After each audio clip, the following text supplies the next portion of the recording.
Hello दोस्तों, एक बार फिर आप सभी का स्वागत है। दोस्तों, आज की कहानी का शीर्षक है लालची डायन। बहुत पहले की बात है।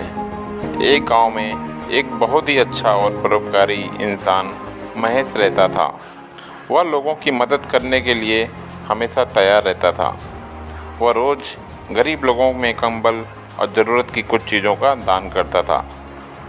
जो उसके घर कुछ मांगने आता वह उसे खाली हाथ नहीं लौटाता था।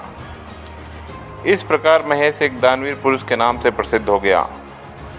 एक दिन बगल के जंगल में रह रही एक डायन को महेश की दानवीरता का पता चला, तो डायन के मन में भी लालच आ गया और वह महेश के पास वेश बदलकर बहुत सारे फल और अनाज मांगने चली जाती है। डायन की मांगी चीज़ें महेश उसे खुशी खुशी दे देता है। सामान पाकर डायन खुश होकर अपनी गुफा में वापस आ जाती है। वह फिर कुछ दिन के बाद महेश के पास कुछ चीज़ मांगने के लिए चली जाती है और मांगी चीज़ों के मिलते ही खुशी खुशी अपने गुफा में वापस आ जाती है।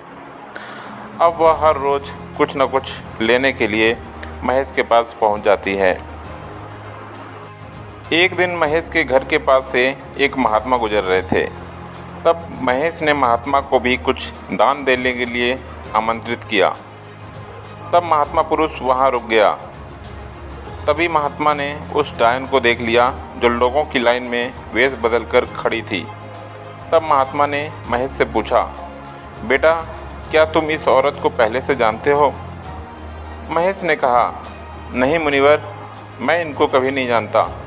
ये यहाँ रोज़ ही आती हैं। बेचारी बहुत ही गरीब हैं। तब महात्मा समझ गया कि महेश बहुत ही भोला और दयालु है और वह इस डायन का असली रूप नहीं देख पा रहा है। और यह डायन के पास तो बहुत ही धन है और वह यहाँ से धन सिर्फ लालच स्वभाव से ही लेके जा रही है। तब महात्मा उस डायन के पास जाता है और उसे वहाँ कभी ना आने के लिए कहता है। पर डायन महात्मा की बात को अनदेखा कर लाइन में खड़ी रहती है।